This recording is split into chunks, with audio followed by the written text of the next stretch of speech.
하늘의 문을 여소서.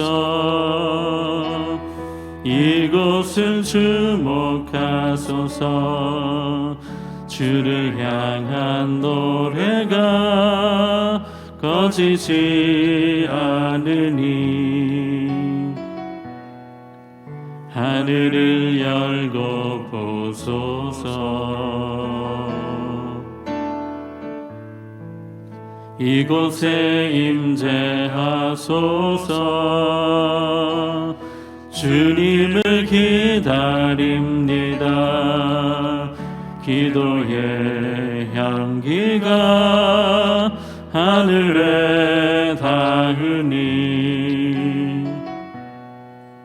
주여 임재하여 주소서. 이곳에 오셔서 이곳에 앉으소서.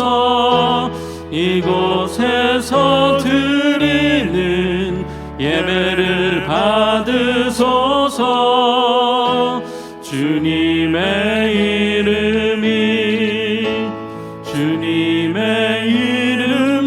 이름만이 오직 주의 이름만 이곳에 있습니다.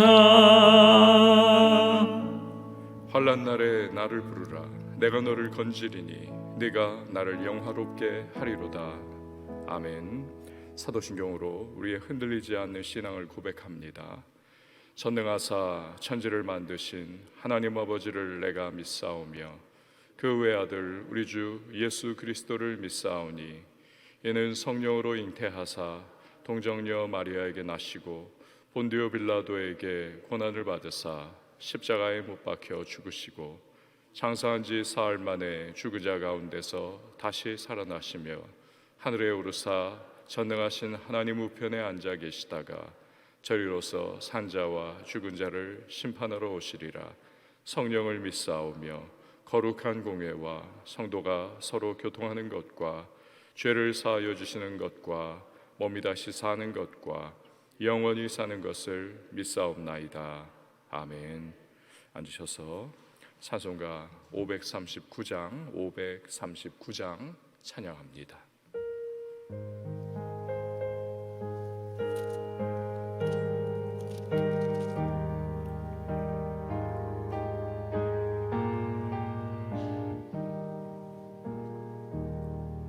너 예수께 조용히 나가 내 모든 짐 내려놓고 주 십자가 사랑을 믿어 죄 사함을 너 받으라. 주 예수께 조용히 나가 내 마음을 쏟아놓으라. 늘 은밀히 보시는 주님 큰 은혜를 베푸시리. 주 예수의 은혜를 입어 내 슬픔이 없어지리. 내 이웃을 늘 사랑하여 너 받은 것 거저 주라. 주 예수께 조용히 나가 내 마음을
너 주님과 사귀어 살면 새 생명이 넘치리라.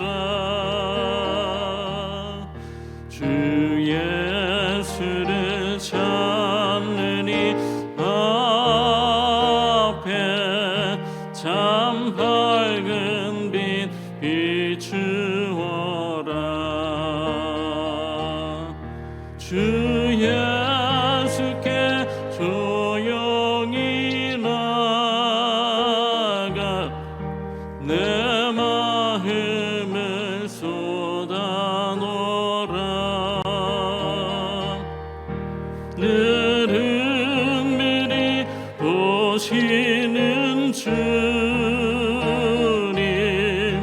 큰 은혜를 베푸시리. 이 새벽에 주시는 하나님의 말씀은 욥기 12장 13절에서 25절 말씀, 욥기 12장 13절에서 25절 말씀 우리 한 절씩 교독하도록 하겠습니다. 지혜와 권능이 하나님께 있고 계략과 명철도 그에게 속하였나니 그가 허르신즉 다시 세울 수 없고 사람을 가두신즉 놓아주지 못하느니라. 그가 물을 막으신즉 곧 마르고 물을 보내신즉 곧 땅을 뒤집나니 능력과 지혜가 그에게 있고 속은 자와 속이는 자가 다 그에게 속하였으므로 모사를 벌거 벗겨 끌어가시며 재판장을 어리석은 자가 되게 하시며 왕들이 맨 것을 풀어 그들의 허리를 동이시며 제사장들은 벌거 벗겨 끌어가시고 권력이 있는 자를 넘어뜨리시며 충성된 사람들의 말을 물리치시며 늙은 자들의 판단을 빼앗으시며 귀인들에게 멸시를 쏟으시며 강한 자의 띠를 푸시며 어두운 가운데서 은밀한 것을 드러내시며 죽음의 그늘을 광명한 대로 나오게 하시며 민족들을 커지게도 하시고 다시 멸하기도 하시며 민족들을 널리 퍼지게도 하시고 다시 물러가게도 하시며 만민의 우두머리들의 총명을 빼앗으시고 그들을 길 없는 거친 들에서 방황하게 하시며 함께요. 빛없이 캄캄한 데를 더듬게 하시며 취한 사람같이 비틀거리게 하시느니라. 아멘. 기도하시겠습니다. 하나님 앞에 1000번째 서원헌금, 감사헌금, 예배헌금 봉헌합니다. 하나님, 오늘도 우리를 기독케 하시고 이 새벽을 깨울 수 있는 은혜를 베풀어 주심에 감사를 드립니다. 주님 앞에 오늘 예배로 또 기도로 시작하고 하루의 발걸음을 예비합니다. 힘을 주시고 능력을 주시고 또한 하나님께서 우리의 모든 범사 가운데 함께 하시고 가장 좋은 것으로 인도해 주신다는 사실을 신뢰하며 믿음의 발걸음을 힘있게 하루 시작하는 우리가 되게 하여 주옵소서. 말씀 속에 주님의 뜻을 깨닫게 하시고 오늘도 우리의 모든 삶의 순간 현장마다 때로는 고난과 어려움이 있지만 나의 좋으신 주님 때문에 넉넉하게 달려갈 수 있는 우리 모두가 되게 하여 주시옵소서. 기도 속에 인생의 문이 열리게 하시고 또한 응답의 은혜를 체험케 하시며 문제거리를 기도거리로 바꾸면 기도거리를 간증거리 삼아주시는 우리 하나님을 체험하는 복된 주의 백성들이 되게 하여 주시옵소서.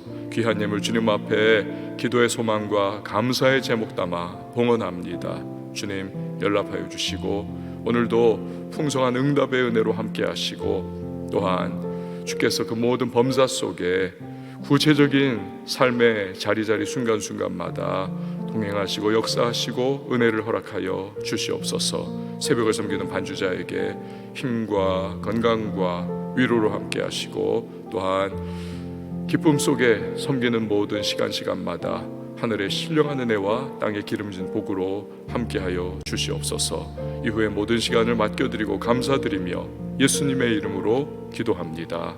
아멘. 황희정승이 잔뜩 화가 나가지고 얘하고 저하고 누가 옳은지 좀 맞춰주세요, 판가름해 주세요. 한 여종의 이야기를 듣더니 네가 옳다, 네 말 옳다. 그 다른 여종이 또 화가 나가지고 제 말도 좀 들어보시라니까요 하면서 그냥 아주 그냥 다 풀어냈습니다. 그러자 그 말에도 고개를 끄덕끄덕 하더니 네 말도 옳다. 둘 다 또 화가 났습니다. 대체 대감마님 뭐가 옳다는 겁니까? 너희들 말이 다 옳다. 여러분 어릴 때는 모든 게 다 간단해 보이죠. 흑백 논리로 쫙 그냥 짜게져 가지고 이거 옳고 이거 틀리고 그러면서 좀 연세가 있어 가지고 이렇게 다 품어주는 사람을 보면 아니 왜 저분은 저렇게 뭐 아니면 도지 왜 이렇게 이도 아니고 저도 아닌 것처럼 옳고 그름을 잘 이야기를 안 해주는가. 그렇게 섣부르게 말을 하고는 하죠. 간단해 보이고 또 모든 것이 너무나 명쾌해 보입니다. 어릴 때 그렇죠. 그러나 살다 보면 어떻습니까? 쉽지가 않습니다. 이 흑백 논리로 잘라버릴 수 있는 것이 아니지요. 모든 것이 배경이 얽히고 있고 설켜 있고 저 사람이 그 일을 한 데에는 뭔가 또 나름의 사연과 이해가 있다는 것을 생각을 하는 것입니다. 그래서 조심스러워지죠. 그런 모습을 보면서 젊은 사람들은 답답하다, 줏대 없다, 왜 타협하냐, 왜 저렇게 주저하냐 비웃기도 합니다. 젊은 부부는 아이를 자기들의 그 원칙대로 그냥 딱딱 그렇게 키우는 것, 이게 옳은 줄 알죠. 애들이 아주 진절머리를 치는 겁니다. 근데 할아버지 할머니 품에 달려가 가지고는 아이고야 하면서 우리 강아지 뭐 이러면서 하여튼 예쁘다 예쁘다. 엄마 아빠가 보기에는 이거 분명히 잘못했는데도 예쁘다 예쁘다.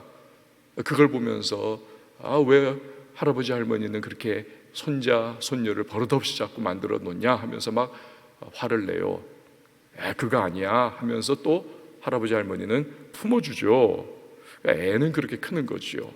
그렇게 할아버지 할머니의 따뜻함 속에서 그 엄마 아빠는 그냥 막 다 깍두기 잘라놓은 것처럼 딱딱딱딱 맞춰버리려고 하지만 그게 아니라는 것입니다. 실수해도 잘못해도 괜찮아 괜찮아 이러면서 품어주는 할아버지 할머니 안에서 애는 편안한 겁니다. 이 욥의 세 친구는 지금 욥을 인과 응보론이라고 하는 잣대로 마구 그냥 재단을 해버리는 겁니다. 송곳으로 막 찔러대듯이 날카로운 칼로 막 그냥 후벼 파듯이 그들의 좁은 신학으로 지금 욥을 괴롭히고 있습니다. 욥은 이미 인생의 최악의 고통을 지금 직면하고 참 괴로워하고 있습니다만 그들은 아랑곳하지도 않는 것입니다. 자기들의 신학과 인과응보론에 굴복하지 않는 요 욥을 그냥 항복시키는 것이 우리의 지금 목표야. 근데 그들이 모르는 것이 있죠. 하나님의 섭리와 행보, 이것은 자기들이 깨달았다라고 하는 신학의 좁은 소견과 이 인과응보론에 매이지 않는다는 것입니다. 지렁이에게 소금을 뿌리면 막 그냥 온몸을 그냥 막 난리가 나지 않습니까? 그러니까 이 친구들의 막 공격을 받으면서 욥이 괴로워하는 겁니다. 꿈틀꿈틀하면서. 그러다가 더 이상 참지 못하고 폭발을 하는 거지요. 억울함이 그냥 하늘을 찌르는 것입니다. 그는 하나님이 왜 자신을 이다지도 고통 속에 던져 넣으시는가, 왜 이렇게 괴로움을 허락하시는가 도무지 이해를 못하는 겁니다. 알 수 없어요. 내가 무슨 특별한 죄를 지은 것도 아닌데 왜 내 인생에 이렇게 하나님이 아픔과 괴로움과 고통을 주시는가. 친구들에게 하나님의 이해할 수 없고 때로는 고정관념을 뒤엎어버리는 듯한 그러한 일들, 이 하나님은 그런 일도 하신다, 이것을 말함을 통해서 이 자기의 억울함과 답답함을 친구들에게 이해를 시키기를 원합니다. 토로하고자 합니다. 그게 바로 어제부터 계속되는 12장의 내용이죠. 그 중에서 오늘의 본문은 하나님이 어떻게 인간의 허를 찌르는 일들을 하시고는 하시는가, 이걸 자연재해를 통해서 또 권세자들에게 일어나는 어처구니 없는 일들을 통해서 욥은 설명을 하려고 하는 겁니다. 자, 오늘 본문 13절과 14절 말씀을 보시기를 바랍니다. 지혜와 권능이 하나님께 있고 계략과 명철도 그에게 속하였나니 그가 허르신즉 다시 세울 수 없고 사람을 가두신즉 놓아주지 못하느니라. 그러니까 바로 이 두 구절이 오늘 본문 전체의 주제입니다. 즉 인간은 하나님의 지혜와 하나님의 권능 그리고 예측 불허의 모든 행하심을 인간은 다 알 수 없다는 것이지요. 욥이 단지 확실히 아는 것은 하나입니다. 14절에서 말했듯 그가 허르신즉 다시 세울 수 없다. 바로 이거지요. 사람을 가두신즉 놓아주지 못한다. 이것을 욥은 생각할 뿐인 것입니다. 이 세상의 권력자가 어떤 도시를 침공을 하죠. 허물어 버립니다. 다 폐허가 됩니다. 초토화돼도 때가 흐르고 세월이 지나면 결국 다시 복구가 가능합니다. 역사상 침략을 당했던 많은 도시들이 바로 그러한 과정을 겪고 지금도 서 있는 것이죠. 권력자가 어떤 사람을 옥에 가둔다 할지라도 그러나 그 옥에서도 이 사람을 또 끄집어내게 되는 것이죠. 어떤 상황이 되면 풀려나는 겁니다. 권세 많은 로마의 황제가 콜로세움에서 누군가를 이렇게 죽이려고 손가락을 거꾸로 하려고 해도 백성들이 우 하면서 야유를 보내고 막 백성들이 압박을 가하면 이렇게 하려다가도 그냥 다시 이렇게 살리는 것이죠. 여론이 두렵기 때문에. 그러나 하나님은 그 하나님의 결정과 계획을 인간에게 휘둘리시는 분이 아닙니다. 그러니까 하나님이 닫으시면 열 자가 없고 하나님이 여시면 닫을 자가 없는 것이지요. 하나님의 뜻하신 일은 사람이 제 아무리 막 날뛴다 할지라도 이거 반드시 이루어집니다. 그렇기 때문에 성도는 무슨 일을 만났을 때 이 사람 쫓아다니면서 막 안달복달하지 않습니다. 이 사람에게 구걸하지 않는 것입니다. 성도는 진정으로 상황과 환경을 그의 뜻대로 이끌어 가시고 그가 이 모든 상황을 허락하셨다면 이 안에 반드시 하나님의 선한 계획과 뜻이 이루어질 것이라는 사실을 신뢰하면서 하나님께 기도하는 것입니다. 간구하는 것입니다.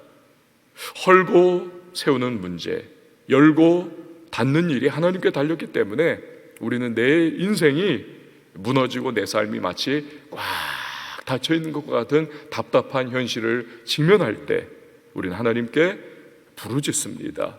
그분만이 내 삶의 문을 열어주신다. 내 인생을 회복시키신다. 나를 다시 새롭게 시작해 해주실 수 있다. 이 사실을 신뢰하면서 하나님 앞에 부르짖고 간구하고 그 하나님의 얼굴을 구하는 것이죠. 하나님께서 때를 따라서 그분의 계획 가운데 우리 인생 문을 열어주시고 우리의 삶에 새로운 은혜의 역사를 이루어 주시는 것이죠. 자, 욥은 이제 15절에서 자연재해에 대해서 논하고 있습니다. 15절이요. 그가 물을 막으신즉 곧 마르고 물을 보내신즉 곧 땅을 뒤집나니. 이 어떻습니까? 자연계는 이 순리를 따라서 움직이죠. 봄이 되면 눈이 녹고 꽃이 핍니다. 여름이 되면 비가 쏟아집니다. 그런데 그 순리를 따라 이루어지지 않는 순간들이 있죠. 비가 오기를 기대하는데 그냥 바짝 가뭄이 들어 다 말라 죽어버립니다. 흉년돼요. 때로는 때가 아닌데 이른 태풍이 막 몰아쳐가지고 대비하지 못한 상태에서 비가 그냥 너무 쏟아지고 온 땅이 물바다가 되어버리는 일을 경험을 합니다. 이거 이때쯤이면 이래야 되는데 왜 이렇지 않을까? 그러니까 하나님은 질서의 하나님이시기도 하지만 때로는 무질서한 자연계의 사건들을 또한 일으키시기도 하시는 하나님이시죠. 욥은 자연재해를 이야기하면서 지금 친구들이 인과응보론을 막 쏟아냈지 않았습니까? 너 죄 졌으니까 벌 받는 거야. 사람 앞에서는 네가 의인인 척하고 엄청 잘해주는 것 같지만 네가 뒤에서 과부와 고아를 핍박했고 하나님 앞에 네가 죄진 거 맞기 때문에 그 고통 당하는 거야. 그러니까 세상살이를 너무 단순하게 보는 거지요. 이걸 지금 욥이 맞받아치고 있는 겁니다. 우리가 예상하지 못한 일, 생각하지는 못한 일, 우리의 기대하는 것들을 하나님은 얼마든지 이렇게 뒤집어 엎어버릴 수 있고 우리는 좁은 그러한 소견의 사람들일 뿐이야. 끔찍한 비극이 일어난 것이 친구들이 생각하던 어떤 원리 원칙에 따라서 심판으로 다가온 것이 절대로 아니라는 것을 지금 막 설득을 하고 있는 것이죠. 자, 이제 욥은 권력자들이 자기들의 권력과 힘을 써먹지도 못하고 어처구니 없이 망하고 무너지는 것을 이야기하면서 또 한 번 이 세상사가 친구들이 생각하는 것처럼 간단치가 않다는 것을 설명을 합니다. 그러니까 인간의 생각과 기대와는 다르게 하나님이 그분의 뜻을 따라서 이런저런 일을 다루신다는 것을 설명을 하고자 합니다. 16절에서 18절 말씀을 보세요. 능력과 지혜가 그에게 있고 속은 자와 속이는 자가 다 그에게 속하였으므로 모사를 벌거벗겨 끌어가시며 재판장을 어리석은 자가 되게 하시며 왕들이 맨 것을 풀어 그들의 허리를 동이시며. 이 모사는 다윗의 모사인 아히도벨이나 삼국지에 나오는 제갈공명처럼 아주 뛰어난 책사를 뜻합니다. 근데 그들의 뛰어난 지혜와 지략이 통할 때도 있지만 안 통할 때도 많아요. 그래서 먹혀들지 않고 전쟁에 패해서 이런 모사들도 끌려갈 때가 있는 것입니다. 재판장은 누굽니까? 그 당대의 가장 참과 거짓, 옳고 그름을 잘 분별할 줄 아는 사람들입니다. 그런데 그런 재판장들이 때로는 어리석은 자들이 되도록 하나님께서 놔두실 때가 있다는 겁니다. 그러니까 가끔 판사들이 엉뚱한 일을 하잖아요. 막 이렇게 갑자기 막 그냥 옷을 벌거벗고 막 이렇게 술 취해가지고 거리를 헤매다가 잡혀가지고 망신을 당하는 일도 있었고, 하여튼 그렇지 않습니까? 그러니까 재판장들이, 옳고 그름을 분별하는 자들이 뭐가 뭔지를 모르는 그런 일에 빠지는 일들도 있죠. 또 왕의 맨 것, 즉 왕의 권위를 상징하는 이 왕의 허리띠, 이것이 풀어져 버리고 대신에 이 허리에 굵은 밧줄이 묶인 채 적국으로 끌려가는, 포로되어 가는 일이 생기기도 한다. 이런 이야기를 지금 쭉 하는 겁니다. 자, 그래서 인간은 뭡니까? 결국 자신할 수 없는 존재다. 겸손해야만 한다. 이걸 의미하는 거지요. 고개를 빳빳이 들고 자신할 수 없는 것이 인간이다. 하나님 앞에 늘 겸손해야만 한다. 인생사와 사람의 앞길을 좌지우지하시는 하나님 앞에 살아가는 존재다. 그렇기에 너희 자꾸 그렇게 다 아는 것처럼 이야기하지 말아라. 하나님이 기뻐하실까 싫어하실까를 조심조심 겸비한 자세로 살아갈 뿐이야. 그렇지 않고 섰다고 생각하는 자는 넘어지게 되어 있을 뿐이야. 높이 올라갈수록 떨어지면 박살이 나지 않습니까? 교만하면 교만할수록 더 무너짐이 심한 거죠. 신앙이 어리고 예수 믿은 지 얼마 안 됐을 때는 하나님이 좀 많이 봐주시기도 합니다. 잘못하고 불순종 좀 하고 죄를 좀 지어도 하나님이 그냥 내비두기도 해요. 때로는. 왜요? 신앙이 아직 어려서 몰라서 저러지 하시는 거지요. 그러나 신앙이 좀 오래되고 연륜이 좀 쌓이고 예수 믿은 지 꽤 되면 이전과는 전혀 다른 잣대를 하나님께서 대시기도 하는 것입니다. 조금 잘못해도 금방 예전엔 안 그랬는데 회초리가 막 날아오기도 하고, 왜 이러실까? 어린아이와 대학생에 대한 잣대가 다른 것과 마찬가지죠. 욥이 말하듯 하나님은 매번 똑같은 그러한 잣대로 행하시는 분이 아니라는 겁니다. 그분의 판단과 생각을 따라서 그분의 계획대로 뜻을 펼쳐 가시는 거죠. 그렇기 때문에 우리가 해야 할 것은 어제 기도했다고 오늘은 괜찮다, 이게 아니라 어제 기도했지만 오늘도 또 새로운 일이 내게 다가올 수 있고, 오늘도 하나님의 새로운 계획이 내게 직면할 수도 있고, 오늘도 하나님께서 내 앞에 어떤 인생을 두셨을까, 그분의 인도하심을 받기 위하여 날마다 기도하면서 겸손하게 어제의 승리가 오늘의 승리를 보장하지 못한다, 하나님께서 도와주시지 않으면 나는 안 됩니다, 이 고백하면서 겸비한 태도로 살아갈 것을 우리에게 말씀하고 계시는 것입니다. 자, 19절에서 22절 말씀을 보세요. 19절에서 22절. 제사장들은 벌거벗겨 끌어가시고 권력이 있는 자를 넘어뜨리시며 충성된 사람들의 말을 물리치시며 늙은 자들의 판단을 빼앗으시며 귀인들에게 멸시를 쏟으시며 강한 자의 띠를 푸시며 어두운 가운데서 은밀한 것을 드러내시며 죽음의 그늘을 광명한 대로 나오게 하시며. 그러니까 하나님은 심지어 그분을 가장 밀접하여 섬기고 봉사하는 제사장이라도 할지라도 범죄하면 심판을 하시는 분이시죠. 그러니까 엘리 제사장의 가문이 바로 실예가 아닙니까? 내가 제사장인데 이러지 못한다는 것입니다. 왕 같은 제사장인 성도들도 하나님께 매맞는 일이 비일비재하지 않습니까? 바로 같은 이유죠. 욥은 때로 충성된 사람들, 즉 왕에게 진심으로 자기가 처벌당할 수도 있지만 직언을 고하는 충성된 신하들의 말이 전혀 먹혀들지 않는 때가 있음을 지금 이야기하고 있습니다. 또 늙은 자들의 판단, 즉 인생의 경륜이 지긋이 쌓여서 이제는 사리 분별을 잘 해나가는 지혜자들의 판단도 흐려질 때가 있음을 말하고 있습니다. 또 귀인들이나 강한 자들이 망할 때가 있다는 것을, 어둡고 은밀한 일들이 감춘 줄 알았지만, 감추는데 성공하고 속이는데 성공한 줄 알았지만 대명천지하에 다 드러나는 일이 있음을 욥은 말하고 있습니다. 결국 이 모든 일이 누구의 간섭과 누구의 섭리대로 이루어진다는 것입니까? 그렇죠. 하나님의 뜻대로 이게 다 이루어지는 거야. 하나님이 끌고 가시는 거야. 하나님께서 인간의 생각과 인간의 판단을 뛰어넘는 그러한 일들을 순간순간 만들어 가시고 이끌어 가시며 역사를 주관하시는 거야. 욥은 지금 계속해서 친구들에게 너희들 다 아는 것 같지? 너희들 아무것도 모르는구나 라고 계속해서 말하고 있는 거죠. 자, 마지막으로 23절에서 25절 보시기를 바랍니다. 민족들을 커지게도 하시고 다시 멸하기도 하시며 민족들을 널리 퍼지게도 하시고 다시 끌려가게도 하시며 만민의 우두머리들의 총명을 빼앗으시고 그들을 길 없는 거친들에서 방황하게 하시며 빛 없이 캄캄한 데를 더듬게 하시며 취한 사람같이 비틀거리게 하시느니라.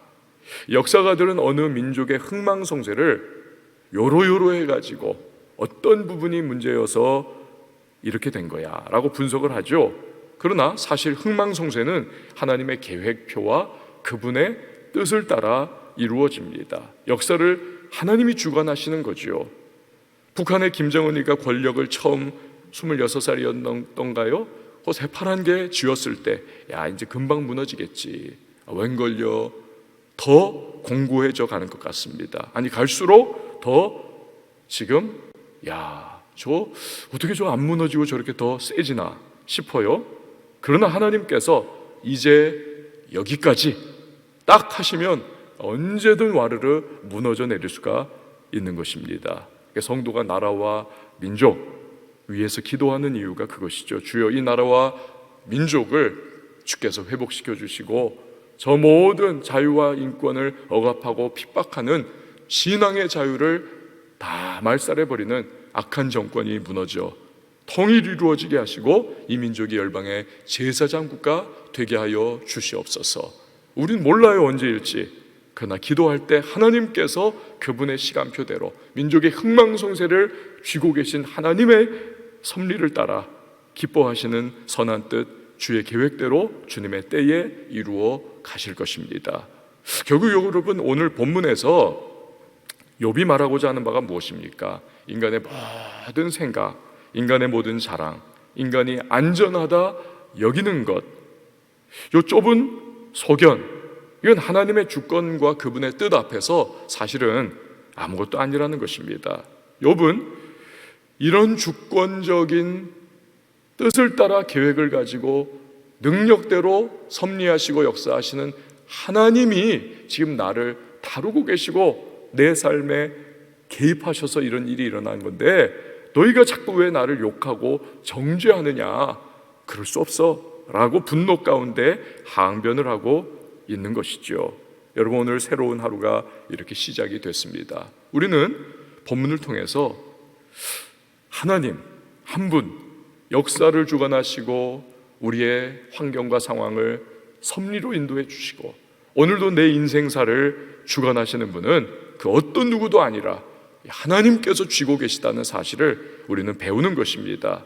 그렇기 때문에 자신할 수 없고 교만할 수 없고 겸손하게 매일매일 기도하면서 주여 은혜를 베풀어 주옵소서, 우리 가정과 삶과 교회와 시대를 위하여 간구할 뿐인 것입니다. 그리고 그분의 인도하심에 감사하면서 모든 것 합력하여 선을 이루실, 우리가 성경을 통해서 점점 배워가는 좋으신 그 하나님이심을 신뢰하면서 믿음으로 나아갈 것을 오늘도 기도하시고 간구하시고 기대하며 그 하나님을 신뢰하는 가운데 한 발걸음 한 발걸음을 떼어나가는 저와 여러분이 될 수 있기를 바랍니다.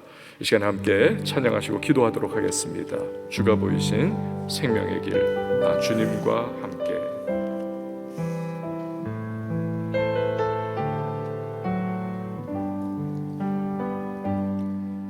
주가 보이신 생명의 길, 나 주님과 함께 상한 마음을 들이며 주님 앞에 나아가리.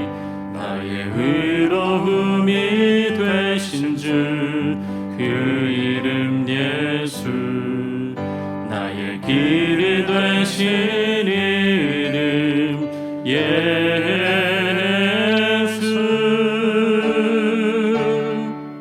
나의 길 오직 그가 아시나니, 나를 단련하신 후에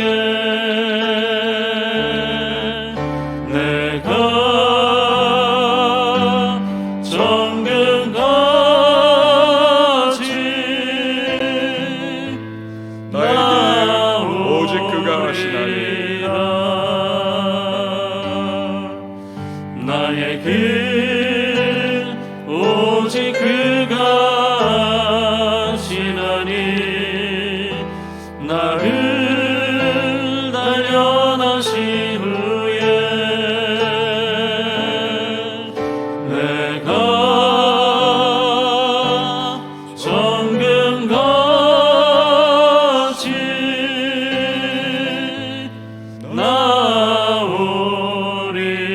나오리라. 여러분, 이 시간에 기도하며 나갈 때 주님, 내 인생의 주관자 또한 내 인생의 섭리자, 내 인생을 붙드시고 인도하신 하나님, 어떠한 상황 속에서도 주님 신뢰하면서 선하신 하나님 모든 거 합력하여 또한 이루어 주실 것을 신뢰하며 하나님 오늘도 믿음의 발걸음 나가게 하시고 겸손하게 하나님 앞에 하나님 행하는 자 될 수 있도록 도와달라고 우리 기도하며 나가십시다. 아울러서 가정을 위하여, 자녀를 위하여, 교회를 위해서 일터의 현장에 하나님의 은혜와 또 하나님의 은총이 임하기를 우리 기도하며 나가도록 하겠습니다. 도시를 위해서 기도해 주시고요, 우리 또한 11월 18일 수능시험 준비하고 있는 우리 수험생들을 위해서 기도해 주시길 바랍니다.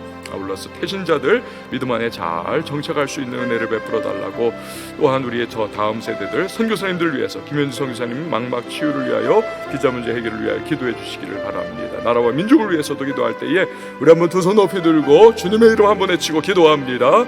주여